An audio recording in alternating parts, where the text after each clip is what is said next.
Sir Revanth Reddy గారు అంటున్నారు రాహుల్ గాంధీని ప్రధానమంత్రిని చేసి 42% బీసీ రిజర్వేషన్ని మేము సాధించుకుంటాము అంటున్నారు. ఎవరు చేస్తారు రాహుల్ గాంధీని? ప్రైమ్ మినిస్టర్ ఎవరు చేయాలమ్మా? ఇప్పుడు ఉన్న కర్ణాటకలోనే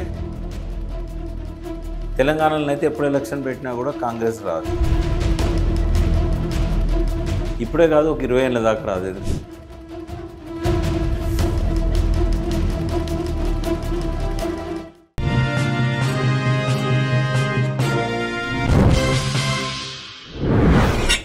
సార్ రేవంత్ రెడ్డి గారు అంటున్నారు రాహుల్ గాంధీని ప్రధానమంత్రిని చేసి 42% బీసీ రిజర్వేషన్ని మేము సాధించుకుంటాము అంటున్నారు. ఎవరు చేస్తారు రాహుల్ గాంధీని? ప్రైమ్ మినిస్టర్ ఎవరు చేయాలమ్మా? ఇప్పుడు ఉన్న కర్ణాటకలోనే వాళ్ళ పట్టు పోతున్నది. తెలంగాణలో అయితే ఎప్పుడు ఎలక్షన్ పెట్టినా కూడా కాంగ్రెస్ రాదు. ఇప్పుడే కాదు, ఒక 20 ఏళ్ళ దాకా రాదు. ఎందుకంటే రేవంత్ రెడ్డి చేసిన పనులకు ప్రజలను మభ్య పెట్టడము, హామీలు ఇచ్చి వాటిని నెరవేర్చకపోవడము, అదివరకు వచ్చిన పథకాలు కూడా కొనసాగకపోవడము, కేసీఆర్ చేసిన మంచి పనులను చెత్తబుట్ట దాఖలు చేసి కనీసం కాళేశ్వరంలో ఉన్న 2 పిల్లర్లను కూడా రిపేర్ చేయలేకపోయింది ప్రభుత్వం. తుమ్మిడిహట్టి మీద రాగానే కడతామన్నారు. 18 నెలలైనా కూడా ఒక్క అప్లికేషన్ కూడా తుమ్మిడిహట్టి మీద ఒక రిపోర్ట్ కూడా తయారు చేయలేదు. ఫడ్నవీస్ని అడగలేదు, మోడీని అడగలేదు, జలశక్తి శాఖకు కూడా రాయలేదు.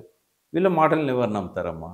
మీకు తెలుసు, ఒక 70 ఏళ్ళ కింద కరుణానిధి ముఖ్యమంత్రిగా ఉన్న సమయంలోనే అక్కడ తర్వాత ముఖ్యమంత్రి తర్వాత అండ్ అన్నా డిఎంకే అవి చీలక ముందు తమిళనాడులో కామరాజ్ అని ఒక కాంగ్రెస్ ముఖ్యమంత్రి ఉండేవాడు.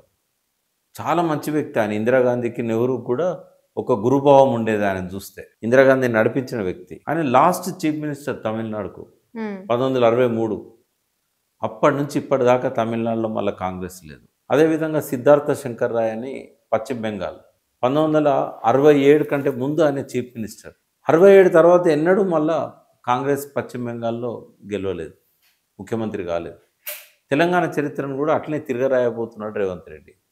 ఇప్పుడు ఈయన తదనంతరం ఈ will be the last chief minister of Telangana state Congress side నుంచి. ఇక భవిష్యత్తులో నేను బ్రతుకున్నంత వరకు కానీ, ఇంకొక 2 తరాలు బతుకున్నంత వరకు కానీ ఇక్కడ కాంగ్రెస్ రాని.